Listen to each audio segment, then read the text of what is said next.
Assalamualaikum warahmatullahi wabarakatuh. Salam, nama budaya, salam kebajikan bagi kita semua. Pada kesempatan kali ini, kami dari kelompok 14 Prodi Hukum Bisnis Universitas Negeri Makassar akan membawakan video pembelajaran materi sumber hukum di Indonesia. Materi ini penting untuk kita pahami karena menjadi sumber hukum yang berlaku di negara ini. Sebelum itu, kami akan memperkenalkan kelompok kita. Yeah, yeah.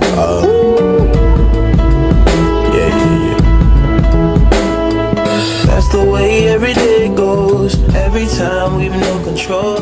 If the sky is pink and wide, if the ground.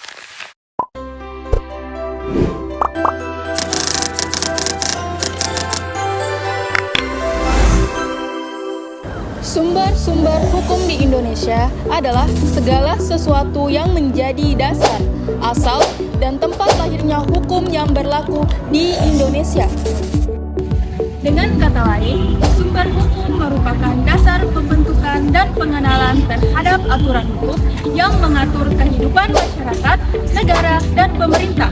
Secara umum, sumber hukum terbagi menjadi dua, yaitu sumber hukum formal dan sumber hukum materi.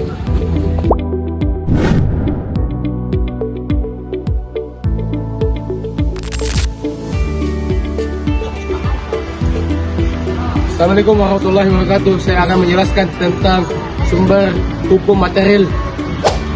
Sumber hukum material adalah faktor yang mempengaruhi isi dan pembentukan hukum. Misalnya, nilai-nilai Pancasila, kepercayaan masyarakat, alat istiadat, pendapat para ahli hukum, serta keadaan sosial, ekonomi, dan politik bangsa.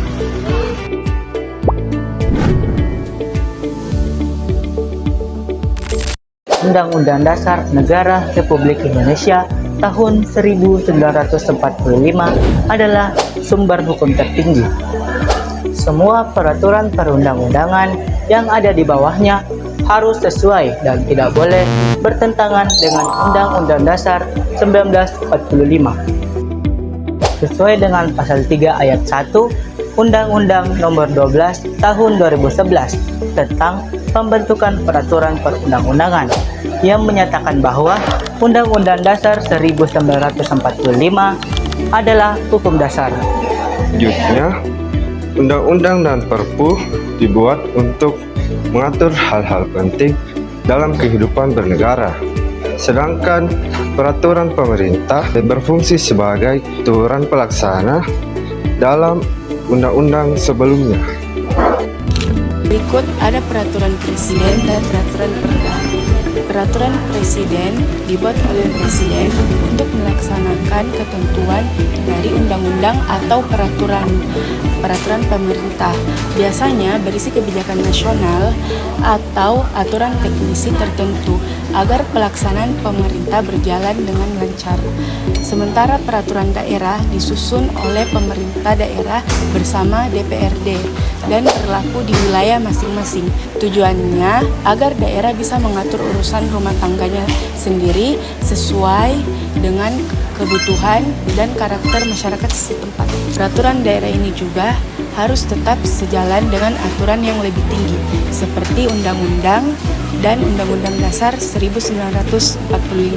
Selain itu, ada beberapa sumber hukum formal lainnya yang juga penting untuk diketahui. Pertama, kebiasaan atau hukum adat. Ini adalah aturan yang tumbuh dan berkembang di masyarakat serta diakui oleh negara selama tidak bertentangan dengan hukum nasional. Kedua, jurisprudensi. Jurisprudensi merupakan putusan hakim terdahulu yang dijadikan dasar atau pedoman dalam menyelesaikan perkara serupa di masa depan. Misalnya, ketika tidak ada undang-undang yang mengatur suatu hal, hakim bisa mengacu pada putusan sebelumnya. Ketiga, traktat atau perjanjian internasional. Traktat adalah perjanjian antara Indonesia dengan negara lain yang disahkan dan memiliki kekuatan hukum.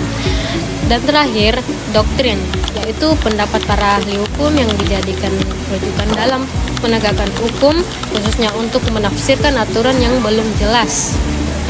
Jadi, dapat kita simpulkan bahwa sumber hukum di Indonesia itu ada berbagai bentuk dan tingkatan, dimulai dari Undang-Undang Dasar 1945 hingga hukum adat dan doktrin. Nah, semua sumber hukum di Indonesia ini saling berkaitan dan menjadi dasar dari tegaknya keadilan di Indonesia. Sekian dari kami, mohon maaf apabila ada kesalahan dalam pengucapan atau materi yang kami sampaikan. Semoga apa yang kami sampaikan dapat bermanfaat bagi kita semua.